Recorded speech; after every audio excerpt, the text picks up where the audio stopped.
Ontario many years ago on some of the themes in the prologue of John's Gospel. You know those verses. They say, "In him was life, and the life was the light of all people. The light shines in the darkness, and the darkness does not overcome it."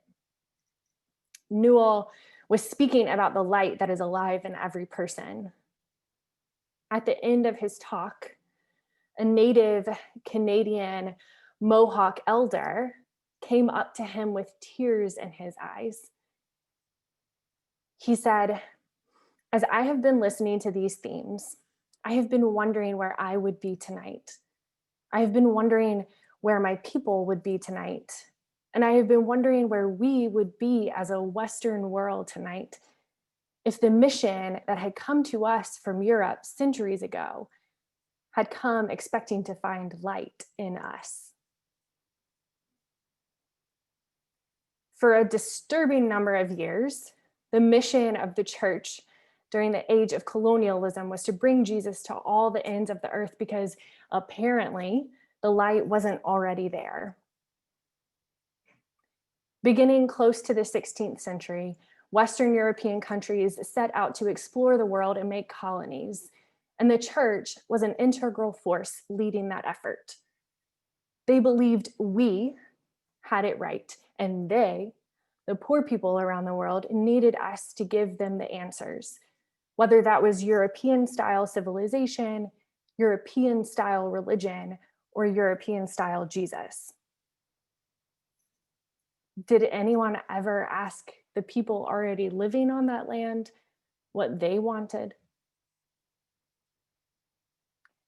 That conceited perspective, the one that says we have it figured out and you don't, and thus we are better than you, leads to oppression, genocide, famine, poverty, slavery, and capitalism just reinforced this myth that there's only enough for the worthy few.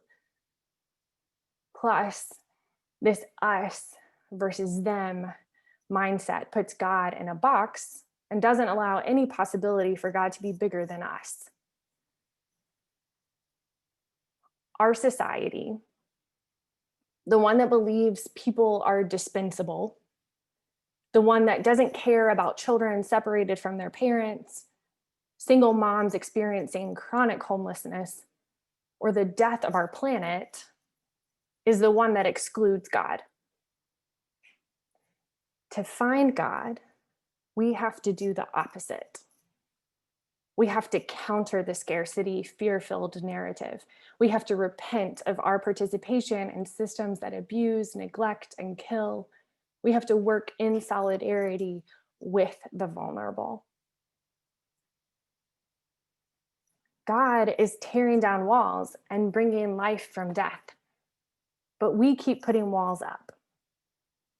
And while we have treated church as something that happens separate from the rest of life, somehow we missed how morning bird songs, soaking rain, laundry day, brewing coffee, hospital rooms, park trails, soup kitchens, piano lessons, clothes closets, or farmers markets are saturated with God. When we find Jacob in this Genesis story, he's running. He's the one vulnerable because of this scarcity perspective. He has created so many walls and burned so many bridges, he has no choice but to get out of Dodge. You know the dramatic story of Jacob and Esau, of how even before they were born, they were already fighting in their mother Rebekah's womb. Esau entered the world hairy, and Jacob came out holding onto Esau's heel. And you know how parents aren't supposed to have favorites. Isaac and Rebekah definitely did. Isaac loves Esau, and Rebekah loves Jacob. And so the wall begins to grow in this family. Then there's that frustrating scene where Esau comes in from hunting. Lightheaded, he's so hungry, and manages to hand over his birthright to Jacob in exchange for some of the stew Jacob is cooking. And the final nail in this giant wall separating Jacob and Esau comes when Isaac is on his deathbed, preparing to bless Esau, his firstborn. But Rebekah overhears his plans, and the long-standing family animosity lights a devious fire within her. She sends Jacob in to steal Esau's blessing. The stew, the goat skin on his hands and neck, it all works. Isaac blesses Jacob just as Esau is coming in with the food he's prepared. But don't you have a blessing for me? Esau begs. Anger and desperation intermingled in his voice. Bless me too, Father, please. First, his birthright, now this blessing. Esau has had enough of his brother. He makes plans to kill Jacob. Rebekah finds out about Esau's plan to kill him, so she pushes Jacob out the door immediately. Go far from here. Live with my brother Laban until Esau forgets what you have done to him, she tells him. Scared, vulnerable, unsure of the place he is going, but hoping for a safer life, Jacob takes off. It will be a few days before he makes it to Haran. When the sun sets on the first night and his legs are tired, he looks around and finds a rock to use as a pillow. As he lays down under the stars, he's too scared to even remember that story of his grandfather Abraham and Yahweh and the stars. He's not asleep long when he dreams the most stunning scene. Right there, right where he is sleeping, he sees a ladder connecting heaven and earth, and angels. There are angels going up and down that ladder between heaven and earth. He takes 2 deep breaths, trying to take in the beauty of angels covering the world. But he jumps. A voice breaks through his reverie. A voice that feels like coming home. I am Yahweh, God says. I have loved your grandfather Abraham and your father Isaac. I am their God, and I have promised this land to them. I promise your children will be a blessing.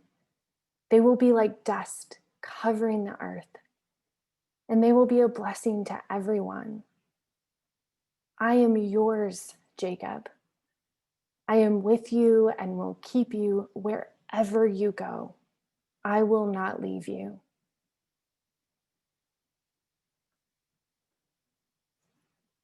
The words wash over Jacob's broken, cold heart, covering him with peace and love like grace.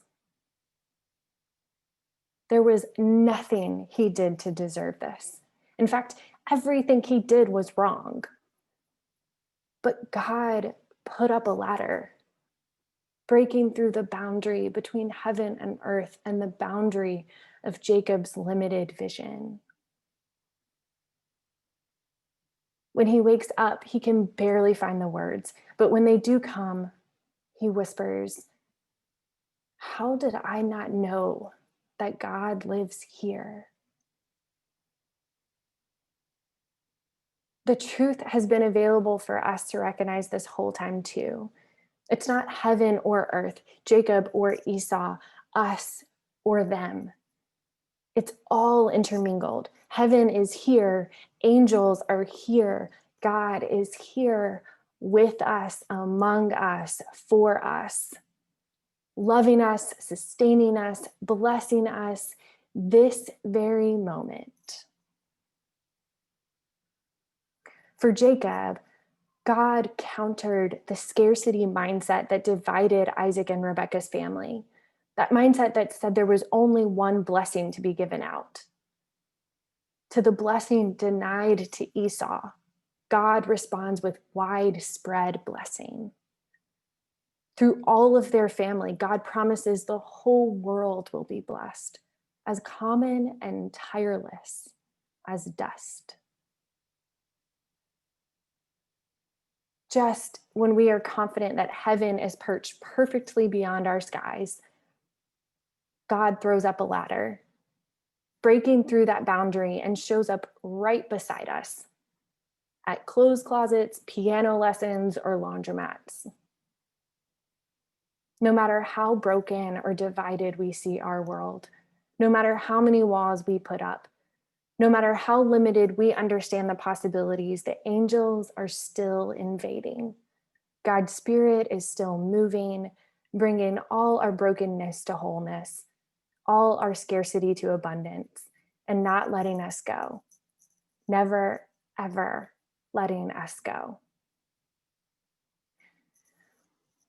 With every single cycle of our Living Well program, I am humbled to bear witness to this truth of God's abundant blessing. Like Jacob, all our participants are vulnerable, struggling to stand firmly on their own feet, to manage their emotions and triggers, to build healthy interpersonal relationships, and to claim their own value. Katie, one of our participants last year, was pregnant when she was being abused by her boyfriend, strangled, and left for dead. She rushed to New York City to escape the cycle of abuse she had been stuck in for years and to find safety for herself and her daughter. She immediately entered shelter and has been living in a shelter, waiting for an apartment for more than 2 years. From the beginning of Katie's time in our Living Well program, she brought her whole self to our group. We worked through the pain together as a community, the pain of physical brokenness, of feeling unworthy, of triggers and flashbacks, and of lost identities. Sometimes responding by pointing out moments where we see resilience, courage, and compassion in each other's stories. And other times, unable to respond with any words at all, just bearing witness. After 28 sessions of sharing vulnerable space together, reading poetry, learning about trauma, and hearing someone say, "Yeah, me too," they discover belonging and forgiveness. God shows up there. God is pouring resurrective life and love into their lives, healing their wounds, speaking their value into their souls, and not letting them go. Last Thanksgiving Day, 6 months after her graduation from the group, Katie came to the church with her daughter to eat. At her table, she met Julie, a woman who just that week had been kicked out of the place she was staying and was escaping domestic violence. Katie talked with her. After they were done eating, she brought her to the office. With her baby asleep in the stroller, Katie made phone calls to the domestic violence hotline, to shelters, and to the family justice centers on Julie's behalf. She worked hard to connect her to the resources available in the city to support her. Katie didn't think twice about generously showing up to accompany Julie because she knows there is life after death. Because she has witnessed miracles, she has glimpsed angels at work, and she sees God show up for her, breaking boundaries for her. And God just keeps on holding her, loving her, and never leaving her. Surely we are not alone. Story after story in our Bible, stories of Jesus, and even the stories like Katie's playing out all around us, show us that we learn about God by being human, by paying attention to the world. Barbara Brown Taylor writes that in the Bible, God shows up in whirlwinds, starry skies, burning bushes, and perfect strangers. When people want to know more about God, the Son of God tells them to pay attention to the lilies of the field, the birds of the air, to women kneading bread and workers lining up for their pay. God is throwing up ladders and breaking boundaries all around us. The light is everywhere, just waiting for us to wake up to that dream, like Jacob. Jacob lived and worked as an immigrant in Haran with Laban for at least 20 years. He married Leah and then Rachel. After those 20 years, he packs up his family and starts back to reunite with Esau. He wants to be reconciled with his brother and his family, but his shame overwhelms him. He puts together this huge present of goats and rams, camels, cows, donkeys for Esau. He wants forgiveness, but he's preparing to be killed. He knows he deserves it. Eventually, Esau appears in the distance, 400 people with him. As Jacob approaches Esau, Jacob bows to the ground 7 times. But no act of apology matters. Esau runs to his brother, anxious to be reunited with him. He embraces him, kisses him, and weeps. Through his tears of relief, Jacob says to his brother, "Truly, to see your face is to see the face of God." You are already enough. You are already loved. You are already kept by God. And so is everyone and everything else. God has gathered, ordained, and kept it all. When we're lucky or we're really awake, we can see God's dream. A dream of flourishing and wholeness and love for every single one of God's creations. When we're lucky or we're really awake, we can see the love, mercy, and abundance God has for everyone on earth. When we're lucky or we're really awake, we can see the love, mercy, and abundance God has for each one of us. God is throwing up ladders everywhere. The whole world is peppered with heaven and covered in divinity. In those moments of clarity, breathe deep. Greet God right where you are. And then, like Jacob, respond by setting up an altar to God. Altars that faithfully join in God's dream of flourishing for all.